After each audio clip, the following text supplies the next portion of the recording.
Good morning, Anne. Good morning, James. And good morning, everybody. As always, hopefully you are all having a wonderful weekend or a wonderful week whenever it is that you are listening.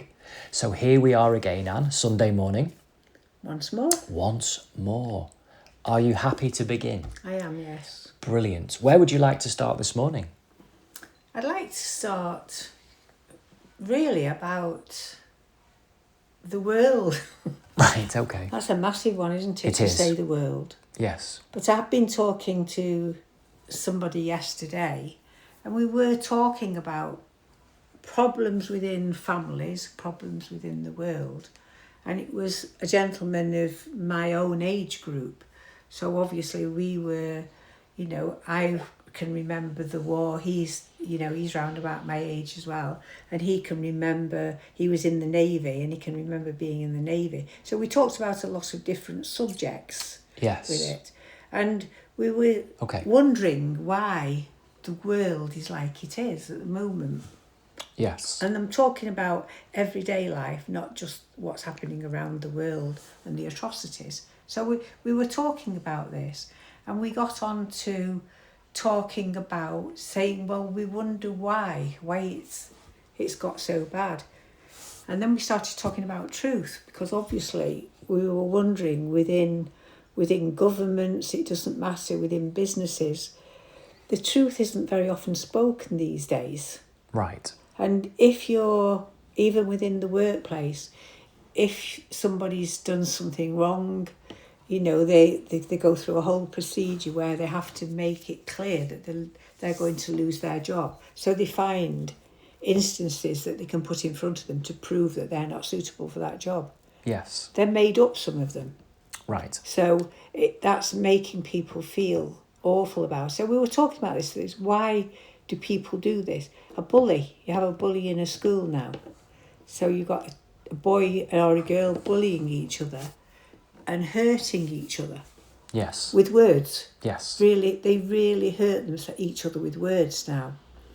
And I thought, how can, thinking about it, how can they do this? And then I realised that in the majority, and I mean the majority of cases, we've lost compassion. Yes. Because no matter how you feel about somebody, no matter how you feel, you should be able to put yourself in their shoes. You might not agree with everything they do. You might not agree with what they say or their actions. But if we don't have compassion to how they're feeling, I find that nothing is getting sorted because there's a lack of compassion. Yes. I might be wrong in that, I don't know. But I feel that I look around and I think, I listen to people say things to each other or even tittle-tattle, and I think there's no compassion here. No. It would surprise me if anybody listening, all of you listening, when they think about it, when you think about it, all of you at home or in the car or wherever you are listening, if you disagree, to be honest with you. I feel if we all step out of ourselves and have a look at the world, I do think it is relatively true to say that the world is becoming less compassionate, generally. I think that is true, and intolerance and hatred is on the rise. That's scary. Yes, it is. So when I'm looking at people now, I look at them and I look at children who are hurting each other with words. Have they heard the words? Do they know they're hurting somebody? Do we have to be taught compassion? I don't think we do. I think it's innate in us. I think we have to be taught hatred. I think that's taught. I honestly think that is taught. The nature of the human being, for me, will come out naturally when we find ourselves in balance with each other. And we're not in balance with each other. We are opposed to each other as communities, as nations, as a family across the earth. Everything is in opposition, a hostile opposition that's leading to conflict and war, both in terms of nations, people fighting each other in very obvious ways at the moment, but also hostility between areas, gangs, communities, schools, sports teams. There's an animosity in the air. Not in all of the world, all of the time, obviously not, but in much of the world, most of the time. And it does need to change. It's such an obvious thing to say, but it doesn't have to be this way. No, it doesn't. It can be different. We can be different. And I have no doubt you all listening now are different, or at least some of the time are different, and in your hearts hope for things to be different and lead the way by being different in certain moments, by bringing that compassion to the world, bringing care, bringing passion together. When we care passionately and we feel deeply, we can connect with compassion to our fellow human beings. We can find a commonality in our humanity. And then we can oppose ideas. Then we can challenge people. We can even stop people. We can even fervently want to stop somebody from doing something for valid and conscience-led reasons, but do it from a compassionate position, but still with complete conviction and strength. Yes. There's still humanity alive in the hearts and minds and eyes of people. And that's the frightening part at the moment, is people are becoming dead. Yes. They're becoming dead, so to speak, in terms of a lack of animation in the heart, a lack of compassion, the eyes not having life in them. I think I could make a suggestion with what you've just said, to be honest, and I think it would make a massive difference, is that if we're at a scene where something happens and people get their phones out to video it, Yes. and then put it straight onto Facebook, Yes. apart from that being so dangerous for the families concerned, why doesn't somebody say, why are you doing that? That child's parent doesn't even know this has happened, or that person's family don't know that they're in danger. So why aren't people speaking up and saying, stop this now? Yes. Because it's going to be there forever. Yes. And this is the fear to overcome. This is, for all of us, the invitation for change, which is to face the world, not to hide from it, not to ignore it, not to look at it, but to face it head on together and lead by example, using wisdom, and apply that wisdom and that compassion in any given situation, but to bring that truthfulness into the world. Yes. In a situation that we feel we can make a difference. And that might be, like you've just articulated really well, is saying, what are you doing? We don't have to be rude, we don't have to swear, and we don't even have to make a point that other people agree with. We can say something and then, And then just leave it. and then say goodbye. But at least it's said, and at least people are challenged, and at least people can have the opportunity to reflect on their actions. And that's not easy to do, because people in general, nobody in general, including you or I, Anne, nobody likes to be told, what are you doing? No. Or why are you doing that? And nor does it mean that saying to somebody, what are you doing? Why are you doing that? Doesn't necessarily mean that we or anybody in that situation is right. But what about children? I mean, how beautiful is it? How beautiful is it that you go to a child's play or a choir or a nativity play, anything like that, and you video that child Right. and all those children, and you laugh, you look at it and you start laughing every time you see it, because the children are so natural. Yes. You know, when you've got children who are picking the nose and... Right, okay. I can remember going to my daughter's first nativity play when she started school at 5, and she came on, and they look for you, don't they? And they can't wait to wave to you. They want to know you're there. Children are so gorgeous. Yeah. They need the support, which leads into other things. They need that support. And I can remember she waved when she saw us, sat there, and she waved to us and we waved back. And then she spent the rest of the time scratching her head, and all I could think was, everybody will think she's got lice. Yeah. So there are moments you want to, aren't they? That you'll remember forever, and that will give you. You mean a in terms beautiful of memory. video? And videoing something like that. Yeah. Yeah. It's not for me or you, Anne, to tell anybody what to do. No. I don't mean it in that context. I just feel that if we feel compelled to, any of us, in a moment where we feel something isn't right, to act upon our conscience. Yes. That's it. And it may be in relationship to somebody filming an incident that feels an affront to our conscience. It feels like it is a lack of respect, a lack of humanity to those people that are being filmed. And why aren't people helping if they can help? Yes. This happens a lot in accidents or in altercations, or when police are involved, people are filming, and they're not thinking about the police officers involved or the families of the people involved. They're just thinking about, I don't think they are thinking. No. It is an automatic response that has been picked up and learnt and programmed into people. And I think if people thought about it, it isn't human to do that. So in a way, it's a game, isn't it? It's degrading. It's a video game to them, isn't it? In a sense, In a it feels sense. that way, yes. Because maybe they have situations like that. I mean, I've never played a video game in my life, but there may be situations like that. That's an incident that's happening on videos, and they're filming it like they see a video. So they're not. It's natural to them. Is tragedy becoming natural to people?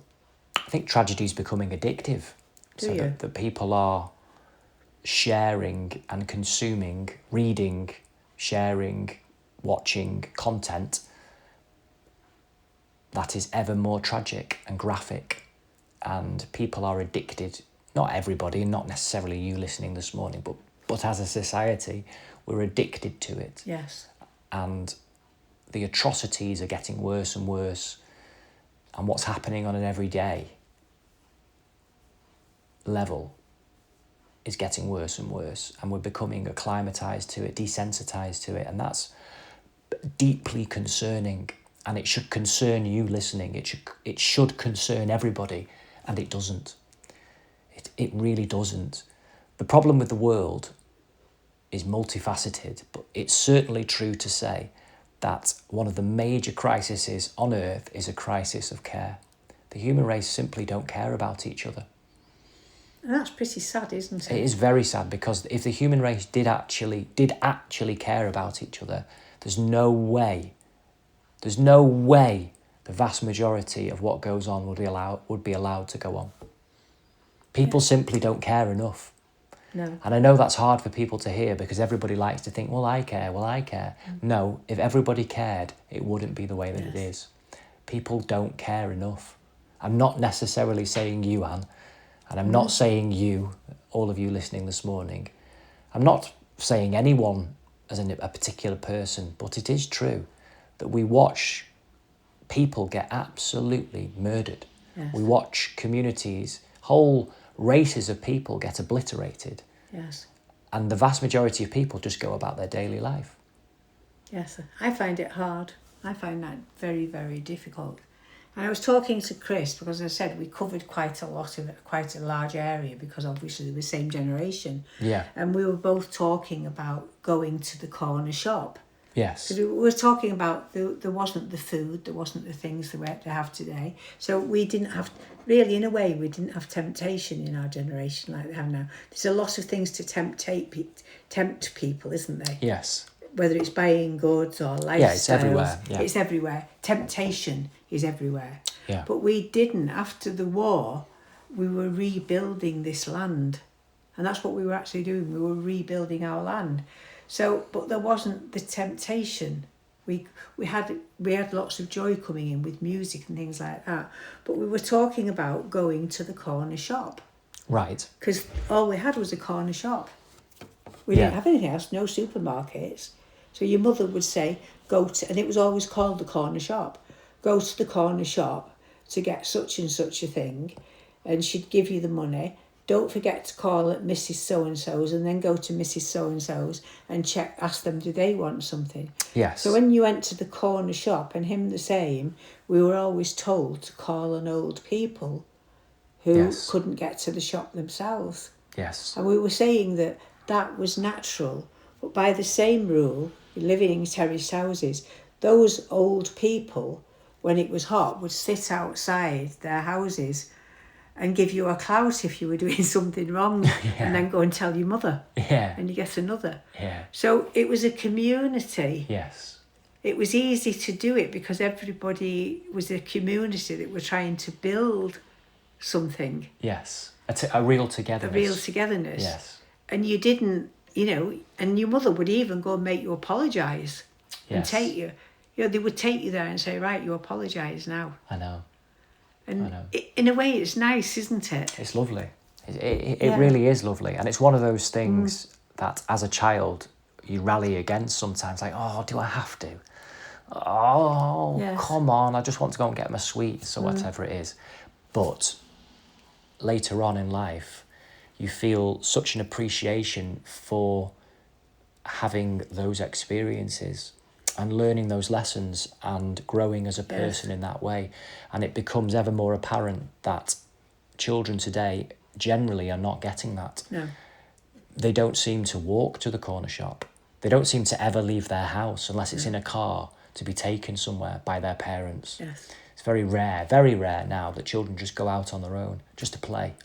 I know it does happen, and I hope it happens a lot to all of you listening and the children in your lives in a safe and fun and exciting environment. Genuinely, I do. But generally speaking, most young people now are in their bedrooms on a mobile phone or on a games console, or often both at the same time. Playing games that are destructive, literally war games in the majority of cases, destructive games, or watching grotesque and destructive content online, or talking about destructive and grotesque content material in chat groups and conversations. And it's heartbreaking because the children don't want to do that, really. Not But for Roy some- Rogers, is it? but I for used some to see reason Roy Rogers they- and Trigger. Are compelled to do it. Roy Rogers and Trigger. I do not know Roy Rogers and Trigger. Cowboy film. I Roy like Rogers cowboy and Trigger, films, okay. Trigger was his horse. Right, okay. And we used to go to Saturday matinees. And that used to go to the matinee, and they didn't finish the film. So they only did half the film. Then you had to wait till the next week and then go and see the rest of the film. So you didn't know what happened. A cliffhanger. A cliffhanger, Yeah, definitely cliffhangers. It's exciting. Which is exciting, isn't it? It is. Well, talking about the technology, something that you brought up before about people filming, and it's a bit like a video game. Yes. It's an interesting point of reflection, I feel, that when the colonialists and the Western people and went over to the Americas, now there's a lot that could be said and it's not for today, but one of the interesting points was that with a number of the native tribes, when they were exposed to photographs, so photography and or video, and mainly photography to begin with. This is a little bit later on, obviously. Yes. But when it came in, they, not all, but often were against the idea of photography because they intuitively felt that, in their words and language, and I don't know exactly how they would put it, but I have had a few conversations with some of the descendants from the tribes. They felt that you would lose a piece of your spirit. That's interesting. If you captured it in a picture. That's what they felt. Not everybody, of course, but some of them. And That may be true. they were not keen to have their photograph taken, and certainly weren't keen later on to be part of any motion picture or anything like that. Now, obviously, there are lots of native people that are caught in photographs, and willingly so, and happily did so. And that may not be a problem at all, but it is interesting that they had that feeling, that sense, that knowing maybe, that technology was not good. It wouldn't bring about a health to the human soul. It would bring a sense of unease, maybe even That dis-ease. may be the start of vanity. Maybe. Maybe And that's what they knew on a level maybe that we don't. that the natural beautiness, this is something to think about, maybe, that the innate natural beautiness of a human being, once caught outside of itself, in as much as that we put it in a picture or a film, Looking in the mirror, we don't see ourselves. human beings lose that beauty. Maybe. We can't see ourselves even in the mirror. Because No, we see a reflection. we see a reflection, or we see ourselves in reverse True. in the mirror. So how can we can't see ourselves as somebody else sees us. We will never see ourselves as anybody else sees us. It's an impossibility. You can only see a reflection. Yes. Even in somebody else's eyes, Yep, that's true. you're only a reflection. And that's also true for the sky, for the stars, for trees, for the world around us. We will never know how each other, from our vantage point as things currently stand, do you see the same sky that I see? If we were to walk out into a wood and both look upon a beautiful tree, would we see the same tree? This is really into sort of philosophy, this, isn't it? Yeah. Or are we seeing a different tree? That's a philosophical question, isn't it? I didn't see the same moon as you the other night. No, we see it differently sometimes. Isn't that interesting? Yeah, I saw it completely different than Yes. the way you saw it. Yes, and it's the same for colour as well. How do we know that somebody's blue is the same as somebody else's blue? We have a spectrum of colour that we can both arrive at saying it's blue, but is it the same blue? Maybe, maybe not. Maybe it's difficult to. Well, it's not, It's is it? impossible to answer definitively, but it's so interesting to think about that the world is inherently subjective. Yes. In terms of experience, and even when looking at empirical truth, the absorption and the understanding and comprehension and then the communicating and the sharing of the empirical truth is subjective. Yes. So the interplay between that which is objective and subjective, empirical, abstract, relative, it's all this dance, this cloud of experience is all moving and flowing into itself, and we can only in moments get a glimpse, a flicker at the way it is. But to keep it simple, the world is ugly at this time, and the human being is not an ugly creature, and the world is not an ugly planet, but the way that we're behaving is ugly, and the way that we treat each other is ugly, and the way that people feel about themselves is often ugly. And I suggest we change that. I suggest we recognise what it is to be human and see the human beauty, the human dignity, and see that in ourselves and bring it out into the world and treat others with that as well. And then maybe we can love one another. Maybe we can love our neighbour. And maybe on that premise, we can also love our enemies. We can condone what we like in this world and condemn which we do not like, but we do not need to lose our dignity, and we do not need to forget the human dignity in another, even if that other is staunchly opposing us and could be and often is described as an enemy. We can love our enemies and still honour. Still have compassion. Still honour the fight, if it is that so. If it is that so. If it is so. Yeah. This is the thing, isn't it? Is that the world and the humans have become selfish. People think it's mine, it's greed. People have ownership. I find that and we all do it to an extent, I do understand that, but everybody thinks they have ownership. They have ownership of the land that we live on. Yes. They fight, we have wars. We have wars because of land. Yes. It's not only always, when we talk about religions, but we have wars because of lands and boundaries. The vast majority of conflicts are never far away from land and the ownership or Yes. the capturing of land. It may not be the only reason, but it certainly is always involved. The expansion of land. Yes. For what? Because we're still the same humans who are living on it, no matter where Yes. borders are.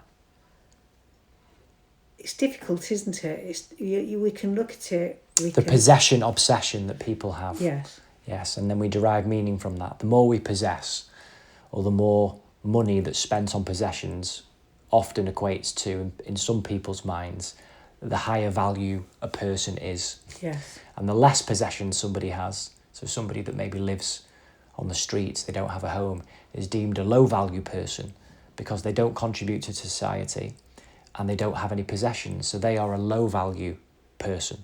Somebody who has many possessions and contributes greatly to society, I'm talking financially particularly, is often deemed a valuable member of society. People may not like them, depending on their personality, but they're seen as a valuable member of society. We do not want these members of society to leave this country, for instance, because they're very valuable to the economy. They're valuable people, whereas other people could be walked straight past on the street because they're seen as low value. Now, is this truly the metric of what it means to be human? Maybe it is. Maybe it is right. Maybe it's how you feel this morning listening. Or maybe it isn't. But it is worth thinking about. Is it really our metric of value? Is that really how we derive our worth? Really? Or is everybody of value, whether they are a king or a pauper or anybody in between? Because aren't we all that at some point? Weren't we all born with no possessions, completely helpless, vulnerable to the entire world? And isn't it possible that any of us could find ourselves with no possessions in a situation that we could feel as low can be, and it could be us sat on the street and somebody walking past us thinking they are 1,000 times better than us? It could also be us that we have great wealth. We're only one decision away, one moment away, one paycheck. One paycheck, one stroke of luck, one toss of a coin. Who knows? Life can change on a sixpence, so to speak. And the compassion is that we're all human. We're all alive. I would even stretch that, if you would all allow me to say, we are all divine. And the spark of that magnificence is in everybody, even the people we don't like. And the remembering of it only brings that light brighter. It does not diminish it. We do not have to call actions good, but creation is good. And human beings are good. And you can learn so much from that person who sat on the street. I've learnt an awful lot from people who are sat on the floor. And yeah, absolutely. They've taught me. I haven't taught them. They've taught me a lot. And I went past a man in Tesco's who was reading a book. And I passed him. And when I came back from shopping, he only had a few pages. And I said to him, "Oh, you're going to finish that book soon?" Yes. And he said, "Yes, I am." So I said, "Where'd you get them from?" So he said, "I used to go in here in Tesco." He said, "But they won't allow me in anymore." Right. Because they have a free bookstand there. Yes. And I asked him what type of books he was reading. And then he said to me, I said, "Well, I hope you get another one." Yes. I said, "Because I can't." I said, "I'd like to choose one, but I don't know what you read, what types of book you read." And he said to me, "Do you know, the only thing that matters is that you tell your truth. You've just told me you can't get me a book you'd like to, but you can't. You just told me the truth. You've not told me you'll give me anything." Right. So I said, "No, because I can't." So he said, "Well, if you always tell your truth, and never give a thought to what the person feels like." He said, "Because you should always speak your truth. It doesn't matter. If they don't like it, they don't like it." He said, "And I'm on these streets now because of an untruth." He said, Well, in a way, that goes against what we've just been saying. In a way, yes. In a way, because that's we talked about compassion and being aware of other people. Although it doesn't make it any less true. He hadn't had compassion, you see, in the truth he was talking about. He'd been had to go to court, and his house was burnt down. Yes. So I'd just stopped to ask about a book. So there we are. We don't know, do we? No. What is compassion? Is it just it's caring? Yeah. Compassion is caring about somebody else's thoughts, words, or deeds, not just your own. Yes. It's other-centered love. Yes. And it's true. And I'll say it again. I know it's been said by many, or repeated by many, shall I say. We can treat each other how we ourselves would like to be treated. Yes. And that is a place to start in any situation.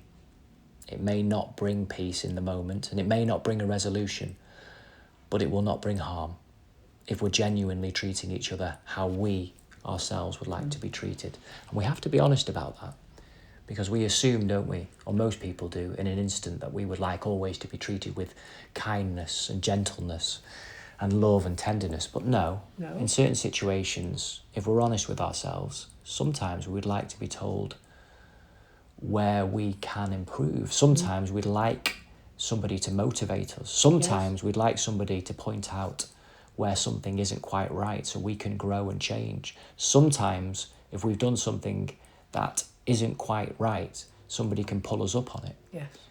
Other times, we do want somebody to put their arm around us and be gentle and kind in that particular way. So kindness is not weakness, and truth is multifaceted. It will always be strength. Absolutely. And strength is unity. That's one absolute truth I know in a saying.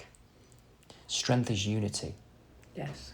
Strength is the people coming together, and that's how we unlock our personal strength as an individual. We feel our personal strength when we sense the presence of others. When two or more are gathered, then really that strength is present in every single moment. Never forget that. And that's why it's so important at the moment, I feel, to continually keep returning to the eternal message, the eternal truth that brings comfort and strength, hope and optimism every single moment of every single day, because it's needed now more than ever. And remember, absolutely remember, that hope is not lost and faith is not broken, and we rise together. And as you finish with that passion, please tell them about our stand on Sunday in Liverpool. Yes, and very shortly we will be leaving to go to Liverpool. Yes, this Sunday. For a stand for peace, for unity, for strength, togetherness, for humanity, with humanity. So by chance, if you are listening to this immediately and you can get to Liverpool for 12 o'clock, please do. The centre of Liverpool, Liverpool city centre, on the crossroads of Lord Street and Paradise Street, I think, where McDonald's is, the restaurant McDonald's. For no particular reason, we are there in terms of it's a location that's in the centre that lots of people gather and walk past. It is positive, genuine, a silent stand of people coming together in the best possible spirit of humanity. And everybody's welcome, no matter your beliefs, no matter your faith, no matter your age, your gender, where you're from on this planet Earth. You are human and you are welcome to stand with us, if but for 5 minutes. Yes. And we can stand together and physically demonstrate to our world that humanity is together. So just put your coats on and come. Yes. Yeah, absolutely. And it's challenging times at the moment. So the call for compassion, the invitation for care, and the remembering of passion, and us all finding faith in each other, is so important at this time. There is enormous amount of turmoil, confusion, fear across our earth. So let us bring strength, unity, and love to each other this morning, and let us spread it out through the rest of today, and let that ripple out and spread out across our world and beyond forever and ever and ever. I never doubt that that is so. Good. It is very good. Well, I think we will have to end there. We've gone on a little bit there, and we've rolled. We've rolled on and on. Right, or I've rolled on and on, if I'm honest. It's both of us. Well, have a wonderful Sunday, a wonderful week, and as always, we look forward to being with you again and speaking with you again next Sunday. Goodbye, everybody. Bye. Bye-bye. Bye-bye.